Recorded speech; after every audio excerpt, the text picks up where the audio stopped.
교통사고 사망사건에서 형사재판까지 가게 되면 유족들이 가장 많이 고민하는 선택이 있습니다. 형사공탁을 받을 것인가 아니면 끝까지 합의를 거부할 것인가. 이 선택은 감정의 문제가 아닙니다. 현실에서는 돈으로 환산했을 때 수천만 원의 차이가 나는 선택이 됩니다. 오늘은 실제 사건을 바탕으로 형사공탁이 피해자 측에게 어떤 결과를 가져오는지 차분히 정리해 보겠습니다. 이 사건의 차량 속도는 빠르지 않았습니다. 다만 운전자는 전방 주시를 제대로 하지 못했고 무단횡단을 하던 고령 보행자를 충격했습니다. 편도 1차로, 건물이 밀집된 생활도로, 보행자가 언제든 나타날 수 있는 구조. 이런 도로에서는 속도보다 중요한 게 있습니다. 전방 주시 의무입니다. 결국 피해자는 머리를 먼저 부딪히며 쓰러졌고 사고 후 얼마 지나지 않아 뇌손상으로 사망했습니다. 속도가 느렸다고 해서 결과까지 가벼워지지는 않습니다. 운전자는 운전자 보험에 가입돼 있었습니다. 당시 형사합의금 한도는 최대 3천만 원. 하지만 유족들은 이렇게 말했습니다. 어머니가 돌아가셨는데 3천만 원으로는 합의할 수 없습니다. 차라리 처벌을 받으세요. 결국 합의는 이루어지지 않았고 운전자는 기소됩니다.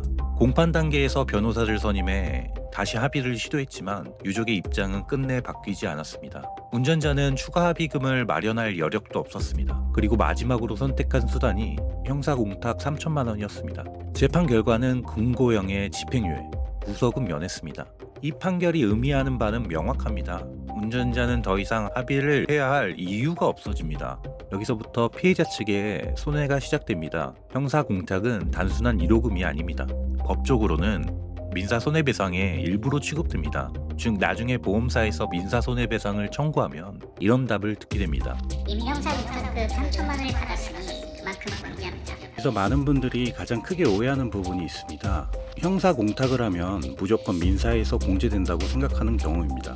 그런데 그렇지 않습니다. 형사공탁금이 민사에서 공제되느냐 아니냐는 피해자 측의 대응에 따라 갈립니다. 첫 번째 경우입니다.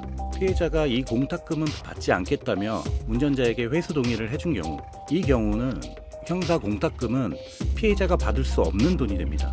그래서 민사손해배상에서도 공제되지 않습니다. 두 번째 경우입니다. 피해자가 공탁금을 받지도 않고 회수 동의도 하지 않고 아무런 조치도 하지 않은 경우, 이 경우 법적으로는 피해자가 언제든 형사공탁금을 찾아갈 수 있는 상태가 됩니다. 그래서 민사재판에서는 이렇게 봅니다. 이미 받을 수 있는 돈이 있으니 그만큼은 공개하겠습니다. 이 경우에는 민사손해배상액에서 형사공탁금이 그대로 공제됩니다. 즉 형사공탁 자체가 문제가 아니라 피해자가 어떻게 대응했는지가 결과를 바꿉니다. 가정해 보겠습니다. 총 손해액이 1억 3천만 원, 피해자 거실이 30%라면 민사로 받을 수 있는 금액은 약 7, 8천만 원 수준입니다. 그런데 형사공탁 3천만 원 있고 피해자가 아무 조치도 하지 않았다면 민사에서는 이미 받을 수 있는 돈으로 보고 그 3천만 원을 공제합니다. 반대로 피해자가 명확히 회수 동의를 해줬다면 공제되지 않습니다. 형사공탁은 형량을 줄이기 위한 제도입니다. 피해자 입장에서는 선택에 따라 민사적으로도 불리해질 수도, 불리해지지 않을 수도 있습니다. 합의를 거부하더라도 형사공탁에 대해 아무 대응도 하지 않으면 민사에서 공제될 수 있습니다.